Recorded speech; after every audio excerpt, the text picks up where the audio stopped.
ओम क्रिया बाबाजी नमः। ओम श्री मात्रे नमः। नमस्ते मित्रों, श्री विद्यापीठम में आप सभी साधुओं का स्वागत है। होली आ रही है और होली के इस अवसर पर आपको हार्दिक शुभकामनाएं। तो श्री विद्या का ये जो चौथा एपिसोड है, इसमें हम क्या नॉलेज प्रस्तुत करेंगे। तो श्री विद्या में तेल होली क्या होती है, श्री विद्या में और भी चीज़ों का महत्व क्या होता है जो होली में विशेष करके होती है। होली और दिवाली का जो मुहूर्त होता है, तो ये ऐसे टर्न्स होते हैं 6-6 महीनों के बाद कि उस टाइम महाविद्याएँ जो लोग करते हैं, 10 महाविद्या हो, श्री विद्या हो, बगलामुखी, महाकाली हो, इनमें काफ़ी सारी चीज़ें होती है, शक्तियाँ जो होती है, एनर्जी चेंज होती है, रिबाउंड होती है एनर्जी या रिन्यू होती है एनर्जी। तो इसमें एक योग्य तांत्रिक जो गुरु होता है और उसके पास सीखने वाले जो शिष्य होते हैं, उनको ये सारी चीज़ें पता होती है कि क्या-क्या करना होता है, ठीक है? तो ये तेल होली क्या है, ये मैं आज आपको बताऊँगा। और श्री विद्या में अन्य कुछ चीज़ें जो है, जो होली से संबंधित है, वो मैं आपको बताऊँगा। नॉलेज को शुरू करने से पूर्व हमारे चैनल को सब्सक्राइब कीजिए, शेयर कीजिए। ये नॉलेज कहीं पर भी अभी तक गूगल के ऊपर उपलब्ध नहीं है मित्रों, इसलिए श्री विद्यापीठम बहुत विशेष है। दूसरी बात, हम श्री विद्यापीठम द्वारा महागणपति साधना ऑनलाइन प्रस्तुत कर चुके हैं। अब दूसरे स्तर की जो श्री विद्या साधना में राजमातंगी की दीक्षा है, उसकी बुक भी हमने पब्लिश अभी कर दी है। तो इसमें पूरा तर्पण और अभिषेकम दिया हुआ है और इसमें प्रॉपर राजमातंगी का पूरा जो तांत्रिक विधि है, वो इसमें हमने दिया है। ये जो विधि है, कहीं पर भी प्रॉपरली सिखाया नहीं जाता और काफ़ी सारे अलग अलग नॉलेज देकर, पूरा का पूरा इंट्रोडक्शन देकर ये कोर्स तैयार किया है। ये नॉलेज अभी तक कहीं पर भी उपलब्ध नहीं है। हमारे कोर्सेज को ज्वाइन करने के लिए आप डिस्क्रिप्शन बॉक्स में देख सकते हैं, और जिन्होंने महागणपति दीक्षा ली है वही राजमातंगी दीक्षा कर सकते हैं हमारे यहाँ पे। और नॉलेज पहले आप ले लीजिए श्री विद्या का, फिर आप श्री विद्या में एंटर हो जाइए। नहीं तो वर्ल्ड में अभी तक इतने श्री विद्या साधक हो चुके हैं, उनमें से 70% श्री विद्या साधकों को 5-10 सालों बाद पश्चाताप होता है कि हमने गलत संस्था और गलत गुरु के द्वारा दीक्षा ली है। इसलिए हम कहते हैं आप पहले नॉलेज लीजिए श्री विद्या का, श्री विद्या की दीक्षा लेने से पूर्व। तो हम शुरू करते हैं, ये तेल होली होती क्या है।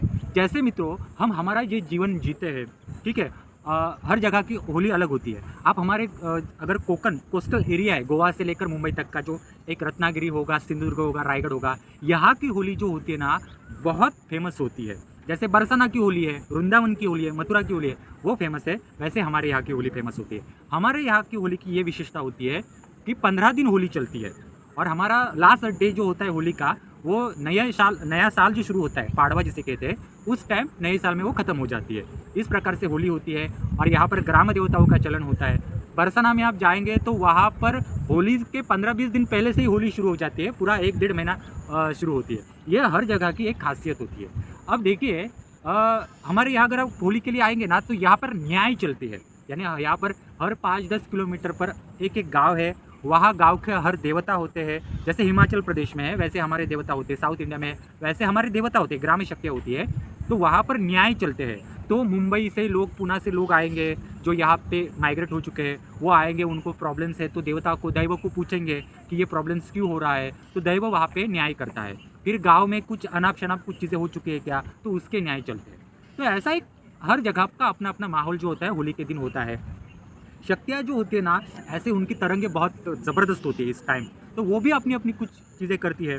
तो कभी आपने ये सोचा है क्या, श्री विद्या में हम जिस मंत्र को कर रहे हैं, ललिता का कुछ कर रहे हैं, बगलामुखी का कुछ कर रहे हैं, महाकाली का कुछ कर रहे हैं, तो ये सारी शक्तियाँ अपने राजमहल में किस प्रकार से रहती होगी। ये सारी शक्तियाँ अपने राजमहल में अपने सारी सखियों के संग क्या करती होगी, ये कभी आपने सोचा है क्या। तो इसी के विषय में ये है। ललिता परमेश्वरी और उसकी जो शक्तियाँ है, ये होली के समय पर तेल होली खेलते हैं। ये संकल्पना यहाँ पता नहीं है लोगों को। जैसे हम पानी से खेलते हैं, वृंदावन में टेसू के फूलों को 15 दिनों तक डिप करके रखा जाता है पानी में, और वो फ्लावर रेमेडी हम कह सकते हैं, उसको कहते हैं पुष्प औषधि जो होती है। वो गुणों वाली जो पानी होता है, लाल लाल रंग का होता है, वो फूलों के पानी से वहाँ पर लोगों के ऊपर वो होली खेली जाती है। तो ये सारी चीज़ें होती है। वैसे ही ललिता के यहाँ जो होली खेली जाती है, उसके राजमहल में श्रीयंत्र में जो खेली जाती है, उसको कहते हैं तेल होली। इसमें फूलों का तेल होता है अलग प्रकार का। इसमें जो बीज होते हैं, धान के जो बीज होते हैं, उनका तेल होता है। मसाले होते हैं, उनका तेल निकाला जाता है। परंतु ये जो तेल होता है ना, ये होता है पानी की तरह। उसमें मंत्रों का उच्चारण करके, अलग प्रोसेस करके पानी की तरह उसको तरल बनाया जाता है, और उससे एक दूसरे के ऊपर जो है दैवीय शक्तियाँ जो होती है, अपने शरीर के ऊपर उसका फवारा, यानी जैसे रंग पंचमी कैसे खेलते हैं वैसे होली खेलते हैं। वहाँ पर जैसे हम अलग अलग रंगों से खेलते हैं तो वहाँ तेल से खेलते हैं, हम पानी से खेलते हैं तो उनके यहाँ तेल का अलग टाइप का द्रव पदार्थ रूप पानी होता है। ये जो तेल होता है ये चिपकाहट वाला हमारे यहाँ के टाइप वाला नहीं होता है, ठीक है। तो ये तेल की विशेषता ऐसी होती है कि अलग अलग धान के बीज, फूल और मसालों, इनसे वो बनाया जाता है। मंत्र तंत्र इसके ऊपर किया जाता है। पहले ललिता को दर्शन किया जाता है उनका, और ललिता जब देखती है तो उससे वो बाद में होली खेली जाती है। इनसे क्या होता है कि एक साल में देखिए ललिता के अंडर ना बहुत सारे ब्रह्मांड काम करते हैं। ब्रह्मांडों के साथ पाताल लोक है, अलग अलग लोकांतर है, स्वर्ग लोक है, अलग अलग देवी देवताओं के लोक है, ऋषि मुनियों के गुरुमंडलों के अलग अलग लोक होते हैं। ललिता के अंडर बहुत सारे अलग अलग महाविद्याएं, उपमहाविद्याएं काम करती है। उनकी उपासना करने वाला मंडल अलग होता है। तो बहुत इतना बड़ा विस्तार है। तो इनको कभी कभी क्या होता है कि साल भर में कुछ गलतियाँ होती है, कुछ अशुभ चीज़ें होती है। ये सारी अशुभ चीज़ें देवी देवताओं के शरीर के ऊपर बैठती है। तो इनको निकालेंगे कैसे, रिमूव कैसे करेंगे? तो ये जो तेल होता है अभिमंत्री युक्त जो होता है, वो जब शरीर पर बैठता है तो वो शरीर से सारी गंदगी जो होता है वो खींच के लेके चला जाता है। होली में ये जो प्रोसेस होती है ना, ये बहुत ज़रूरी होती है। ये श्री विद्या का ऑथेंटिक गुरु जो होता है वही आपको बता सकता है कि श्री विद्या में एक साधक को अपने शरीर से गंदगी कैसे रिमूव करनी है, जैसे ये दैवीय शक्तियाँ भी करती है। क्योंकि आप देखिए, आप भी जो है अपने घर को नज़र नहीं लगनी चाहिए, इसलिए नींबू बांध देते हैं धंधे के ऊपर या घर में कुआला बांध देते हैं, परंतु कभी ना कभी वो सारी चीज़ें बदलनी पड़ती है, ठीक है। हमारे शरीर में भी परिवर्तन होता है। हमारे शरीर में कब परिवर्तन होता है आपको समझ में भी नहीं आता। तो वैसे ही देवी देवताओं के ऊपर भी एक निगेटिविटी आती है, वो अपने शरीर की निगेटिविटी रिमूव करने के लिए जो होता है ये सारे प्रोसेस करते हैं। तो ये हो गया तेल होली। ये नॉलेज कहीं पर भी नहीं है, आप ढूंढ के देख लो। दूसरा, होली के समय में श्री विद्या में ज़रूरी बात ये होती है कि ललिता परमेश्वरी के प्रथम पुत्र महागणपति, इनका जन्मदिन होता है। शिव और पार्वती के पुत्र है वो है गणपति, ओनली गणपति है। और ललिता के और कामेश्वर के जो पुत्र है वो महागणपति।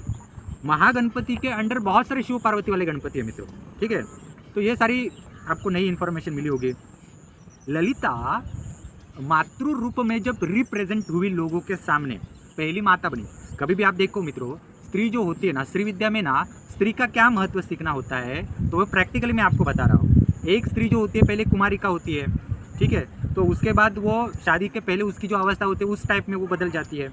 बाद में जो है उसकी शादी होती है, वो किसी की पत्नी बनती है तो पत्नी रूप बन जाती है। पत्नी के बाद वो माता बनती है किसी बच्चे की। अब माताओं में भी क्या होती है, स्त्री को अगर 3 बच्चे हो चुके हैं तो पहले बेटे की माता के स्वरूप में वो क्या एनर्जी रिफ्लेक्ट करती है, उसकी क्या सोच है। दूसरे बेटे के बाद वो क्या रिफ्लेक्ट करती है, वो एनर्जी। अगर किसी देवी को अगर बेटी होती है, यानी किसी लेडीज़ को अगर बेटी होती है तो बेटे के प्रति उसका माँ के रूप में भाव अलग होगा, बेटी के रूप में उसका भाव अलग होगा। तो ये सारी रिप्रेजेंट स्त्री जो होती है ना, ऐसे बदल के चली जाती है। तो वैसी जो होती है ना, देवियाँ जो होती है ना, ये इस तरह से बदल के चली जाती है। ये जो बदलाव होते हैं ना, ये अभ्यास करना आवश्यक होता है। ये कौन अभ्यास, आप अगर घर में कितना भी श्रीयंत्र रखो, कितने भी बड़े गुरु के पास चले जाओ, कितना भी कुंडलिनी जागरण करो, कितना भी कुछ खर्च करो, आप ये सारी चीज़ें योग्य गुरु के बिना सीख ही नहीं सकते मित्रों। तो ये सारी चीज़ें हैं। तो महागणपति जो है ललिता के प्रथम पुत्र है मित्रों। और जैसे उसने प्रथम पुत्र को जन्म दिया उसी तरह से वो पहली माता बनी। तब तक वो सिर्फ एक देवी थी, एक शक्ति थी, परंतु तब वो माता बनी।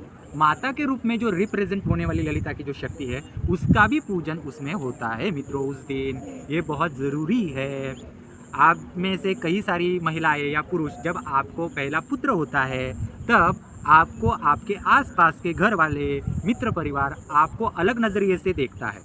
ये आप गौर कर लीजिए मित्रों। आपके आसपास में भी देखिए, किसी को अगर पहला पुत्र होता है, पुत्री होती है, तो आपकी दृष्टि भी उनके तरफ देखने की अलग हो जाती है और आप में भी अलग मैच्योरनेस आना शुरू हो जाती है। ये आप ऑब्जर्व कर लीजिए। श्री विद्या, बगलामुखी, महाकाली इसी तरह से सीखनी होती है। महाविद्याएं इसी तरह से सीखनी होती है।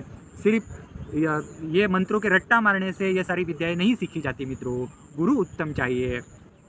होली के 10 दिनों बाद महागणपति की शादी हो चुकी थी। मतलब ऐसे नहीं है 10 दिनों बाद, मतलब आज जन्म हुआ तो 10 दिनों बाद, यानी होली का 10वां दिन जो होता है वो उनके विवाह का दिन मनाया जाता है। महागणपति की पत्नी है सिद्धलक्ष्मी।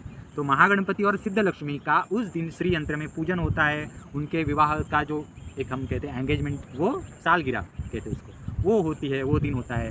अब ये एकदम से नहीं होता, जैसे हम सीरियल में देखते ना, अरे पार्वती ने अचानक से पुत्र निकाल दिया अपने शरीर से, लक्ष्मी ने अपना पुत्र निकाल दिया। तो देवी देवता ऐसे किसके अपने शरीर से पुत्र नहीं निकालते। जैसे हमारे यहाँ पर जो फीमेल्स होती है वो किसी भी अपना जो बच्चा होता है उसको 9 महीने या उनका जो गर्भाधारण का एक समय होता है तब तक रखती है पेट में। वैसे ही देवी देवताओं में भी होता है। पार्वती के जो लेवल की शक्तियाँ होती है, ललिता के महाविद्याओं की जो लेवल की जो देवियाँ होती है, वो अपने पेट में गर्भ में उनका समय होता है कि कब तक यह गर्भ रखना है। और गर्भाधान का संस्कार भी अलग अलग देवी देवताओं का अलग होता है। और जब गर्भ रखना होता है अपने पेट में और किसी बच्चे को जन्म देना है या देवता देवी को जन्म देना है, तब गुरुमंडल से उसको कुछ चीज़ें लेनी पड़ती है। नहीं, ललिता को अगर किसी बच्चे को जन्म देना है तो ऐसे नहीं अचानक से जन्म दिया जाता है। देवी देवताओं में क्या होता है कि पहले तो इनमें जल्दी लोग मरते नहीं, यानी हम जो है हमारी मनुष्यों की कैपेसिटी है ज़्यादा से ज़्यादा 60 to 70 ईयर हम जी सकते हैं।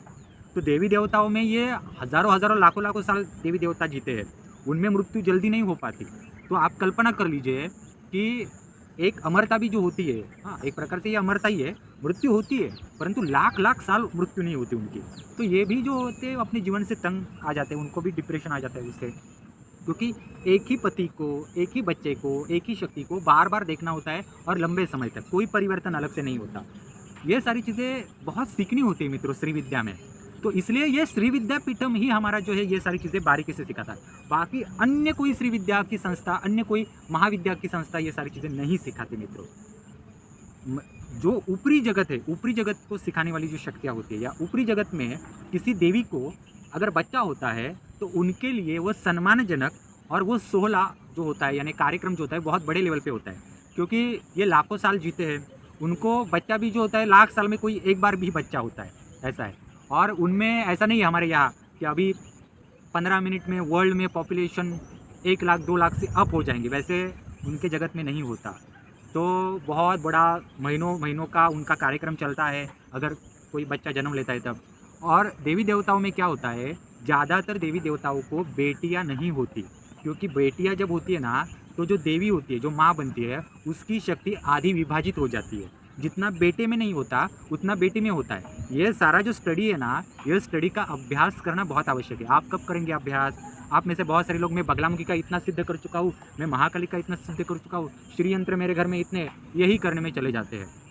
तो ये डीप नॉलेज आपको कब आएगा? ये कभी आपने सोचा है का? इतना डीप नॉलेज हमने एडवांस श्री विद्या इसेंशियल, ये हमारा कोर्स है, इसमें दिया हुआ है। हमने श्री विद्या इसेंशियल, कालीकुल श्री विद्या इसेंशियल, ये हमारे कोर्स है, इसमें ये इन डिप नॉलेज दिया हुआ है। तो आपको समझ में आ गया। ये तेल होली का ये समय चल रहा है, ये होली के पहले, होली का जो दिन है उसमें महागणपति का जन्म, ललिता रिप्रेजेंट हुई पहली माता के रूप में, और उसके 10 दिन बाद उनकी सालगिरह विवाह की भी आती है, महागणपति और सिद्धलक्ष्मी की।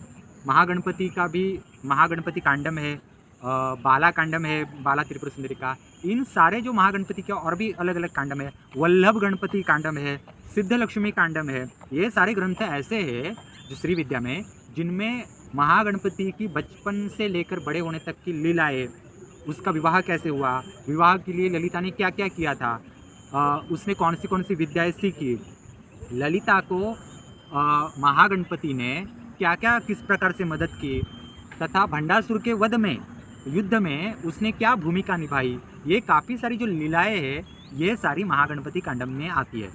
ऐसा कोई नहीं है कि आज जन्म ले लिया, कल बड़ा हो गया और परसों शादी हो गई। इनमें काफ़ी सैकड़ों हज़ारों सालों का समय उनमें चला जाता है मित्रों। ये सीखने वाली बातें होती है मित्रों, ठीक है। और एक इम्पॉर्टेंट बात बताता हूँ, होली के दिन बगलामुखी जो देवी है, इनका भी, ये भी प्रगट दिन इनका भी होता है एक्चुअली। बगलामुखी जयंती जो है वो एक अलग है, और बगलामुखी रिप्रेजेंट हुई थी वो एक अलग है। उसका मैं टॉपिक कभी और इसमें बताऊंगा, ये स्पष्टीकरण में शॉर्टकट में नहीं दे सकता। और एक बात कि बगलामुखी को ब्रह्मास्त्र का पूर्ण ज्ञान, अथवा बगलामुखी को ब्रह्मास्त्र पूरी की पूरी जो अधिकार प्राप्त हुआ, वो भी होली के दिन उनको मनाया जाता है। उनका और स्वर्णाकर्षण भैरव का जो एक साथ आना भी जो है वो भी होली के दिन हुआ था। ये होली इस तरह से बहुत महत्वपूर्ण है। तो आप सभी को होली की शुभकामनाएं। कैसा लगा आपको ये लेक्चर श्री विद्या के ऊपर एपिसोड 4? ये नॉलेज तो आपको कहीं पर भी मिला नहीं होगा। आप कितना भी यूट्यूब चैनल देखो, कितना भी गूगल देखो, कहीं पर भी इतना इन डेप्थ नॉलेज नहीं है मित्रों, ठीक है। तो हमारा ये राजमातंगी का बुक हमने पब्लिश किया हुआ है, जो श्री विद्या में ऑथेंटिक श्री विद्या सीखने के लिए एंटर होना चाहते हैं तो एंटर हो सकते हैं। नॉलेज लीजिए श्री विद्या का, महागणपति की दीक्षा ले लीजिए, फिर राजा मातंगी की दीक्षा की ओर आइए। श्री विद्या एसेंशियल, एडवांस श्री विद्या एसेंशियल, सिद्ध कुंजिका साधना, दुर्गा सप्तशती साधना, महामृत्युंजय साधना, 64 योगिनी साधना, ये सारी साधनाओं का आप लाभ ले सकते हैं मित्रों। इतना इन डिटेल नॉलेज अभी तक किसी के पास भी नहीं है। हमारा यूट्यूब चैनल शेयर कीजिए, सब्सक्राइब कीजिए और हमारे व्हाट्सएप ग्रुप में अधिक नॉलेज के लिए शामिल हो जाइए मित्रों।